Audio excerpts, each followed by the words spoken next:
for today's video, sure si Atome, napakaganda ng benefit na binibigay nito sa atin. Actually, kahit nga wala akong collaboration with them, isa to sa nire-recommend ko na gamitin nyo for buy now, pay later because of the benefits na nakukuha natin sa kanya.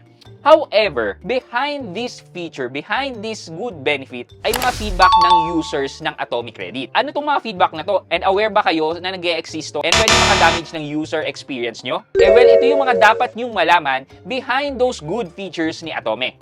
So samahan nyo ako, pag-usapan natin yan. Sit back and let's discuss. Coming right up.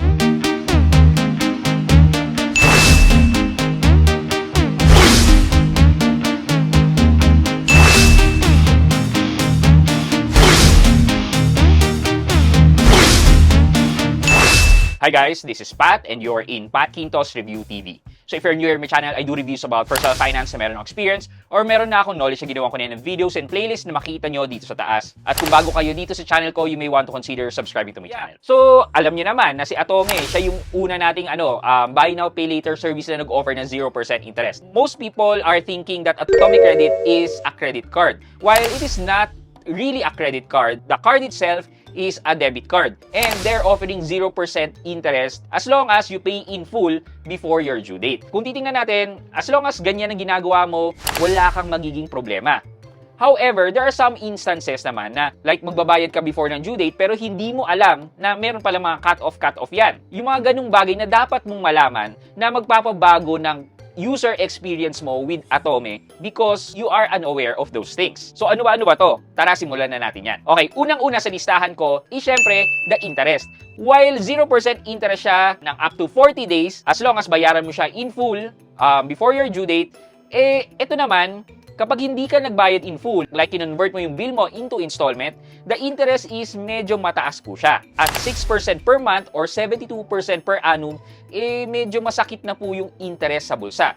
Pero kung i-compare nyo po yan sa mga online lending apps natin, di hamak na dito na lang po ako kay Atome. But kung meron kayong ibang credit facility access or credit instrument access, much better kumuha kayo ng mas mababa. Number two is that, kunyari malaki na po yung credit limit nyo at gusto nyo bumili ng big ticket item, medyo limited po ang installment tenure na available kay Atome. Ang available lang po dito ay 3, 6, and sometimes 12 months. It really depends sa amount na ikakaskas nyo or i-convert nyo to installment. But kadalasan yan, ang available lang dyan ay 3 months and 6 months. Thus, kung i-compare nyo po to with others, yung iba po ay umaabot ng 12 to 24 months and even 36 months. Number 3 is, meron silang mga information na hindi properly disseminated or they are not able to highlight this to everyone. Though yes, they are part of the terms and conditions na kailangan nating basahin, pero bakit yung 0% interest na kasama din sa terms and condition, hina-highlight natin? Well, ano ba to? Yung payment cut-off time. Diba? Sinong nakakaalam na may cut-off time pala ang payment with Atome? Pag sinabing, diba, bayaran mo in full before your due date, it only means na bago mag alas 12 o bago magpalit ng araw, it's still before your due date, dapat covered pa yon. Pero hindi. Based sa terms and condition, merong payment cut-off time na hanggang 11:30 PM. Thus, kapag lumagpas ng 11:30 PM, ay next day na po yun. Thus, magiging auto-convert na po ang installment nyo. Or, delayed payment na po kayo. Number 4, since napag-usapan natin ng auto-convert, yun nga, pag 11:31 ka na nagbayad, auto-convert na po yung bill nyo with Atome. Usually, co-convert niya po yan into 6 months. Though meron silang algorithm na magde-determine kung ano ang best option para sa inyo.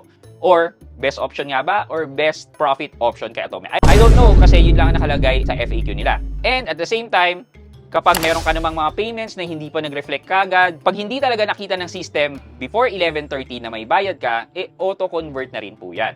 Maliit ka ng isang araw, auto-convert na rin po yan. Thus, ito ang isa sa hindi maganda kay Atome. And kung gusto mong ipabawi namang itong auto-convert, sasabihin kadalasan ng mga agents ay wala na silang magagawa. Thus, you're stuck paying this interest even though hindi mo namang gustong mag-auto-convert. Number 5, the customer service.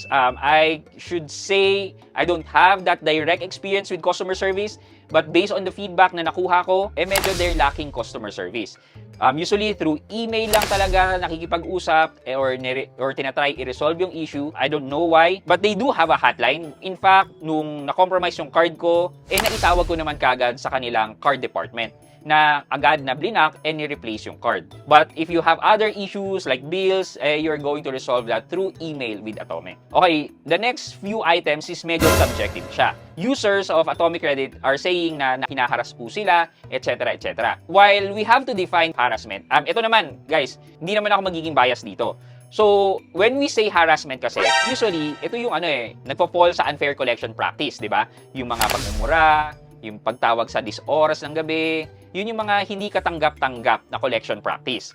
Pero if you say na tinawagan ka ngayon, nagsabi ka, tapos may tumawag na naman sa'yo after 1 hour, tapos tumawag na naman sa'yo after 1 hour, siguro nakatanggap ka ng 5 tawag or 6 na tawag or 7, 8, 10 in a day because na-delay ka.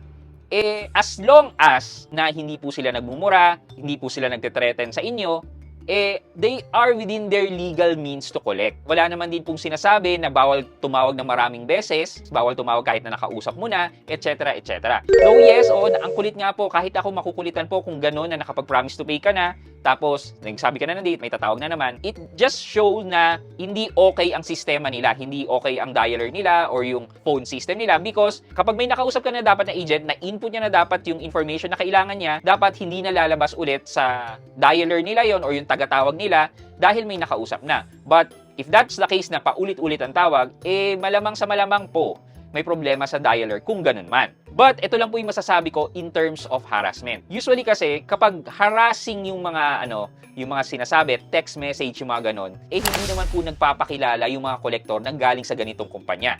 Alam niyo po ba kung bakit? Syempre, ayaw nila na balikan sila ng mga customer nila na i-demanda sila, na hinaharas sila, etc. Kung mapapansin niyo po, yung mga third-party collection, nagpapakilala po sila. Mga RGS, yung mga ganyan. Yung SP Madrid, nagpapakilala po sila. And reading through their message, wala po kayong makikita ng mga threatening message or harassing message. Because they are bound po to an ethical standard na pag hindi po nila sinunod yun, mababalikan po sila or madedemanda po sila. Posible po, meron silang third-party collection na hindi natin kilala kung sino po yun, na baka illegal. We don't know po kung sino po yung tumatawag or nagte-text sa inyo ng mga threatening message. Thus, we can really not pinpoint anyone na yan galing yan kay Atome or yan galing yan dito sa ganitong online lending app na to, etc. etc. Until magpakilala po sila sa inyo. If nagpakilala po sila sa inyo, meron po kayong ebidensya na galing na from Atome sila, then please go ahead and ireklamo po natin sila sa SEC, sa Cybercrime Division, para naman managot po sila sa kanilang ginagawa. And lastly na lang po is the issue on unauthorized transaction. Though ako po, hindi ko po to na-experience, but meron po talaga nakaka-experience ng unauthorized transaction. There's a high possibility po kasi na nangyayari itong unauthorized transaction because hindi po natin na-ilalock or na-freeze ang ating cards. Hindi lang naman po kasi si Atome ang may unauthorized transaction. Meron din po yan si Maya. Meron din po yung mga credit cards natin. Usually, ang tawag po nila dito ay bin attack. What you need to do always, once you get your card, is to make sure that it is locked or frozen if you are not going to use it. It may be a hassle na to unlock or lock during the time na gagamitin mo. This is the only way na masisigurado nyo na walang unauthorized transaction. Di ba, prevention is better than cure? So basically, those are the things that you need to know if you're using Atome, na baka hindi mo pa alam right now, at least mapaghandaan mo or maiwasan mo para hindi naman masira ang user experience mo with Atomic Credit, na syempre, di ba, kung titingnan natin, advantageous naman talaga itong features na binibigay nila sa atin. For our question of the day, let's focus more on the auto-convert feature. Ano sa tingin nyo? Itong auto-convert na feature ba na to is mako-consider yung advantageous para sa inyo or it's a negative feature para sa inyo? At bakit? Let me know sa comment section sa baba for our weekly giveaway. Yun lamang po for today's video, but before we end this video, mag-shoutout po muna tayo at shoutout kay Perlita Gil at Perlita Gil K7H. Ang sabi po niya, "Hello idol, watching from UAE. Gusto ko sana maging GCash outlet or tinatawag na taga cash in and cash out. So bali nandito ako sa UAE and I'm using GCash Philippine number dito sa Dubai. If meron magpapa-cash in or out sa akin sa Pinas, possible po ba? So bali ang mangyayari sa bahay sila magbabayad or kukuha ng cash out. I guess possible naman po since available naman po ang GCash sa UAE and isang system lang naman po ang pinagkokonekan ng GCash sa ibang bansa at GCash po dito sa Pilipinas. So, para lang po kayo nagta-transfer ng pera sa isang GCash number. So, ganun lang po. But you may have to be careful po doon. Baka sabihin nung nagpapakash in na, ay, walang dumating, etc. etc. So, you just have to be wary and careful about those kind of issues. Again, kay Miss Perlita Gil, shoutout po sa inyo. And thank you so much po for watching and supporting my videos. And shoutout din po dyan sa mga kababayan natin sa UAE. Sana po nasa maayos na kalagayan po kayo ngayon. Maraming salamat po.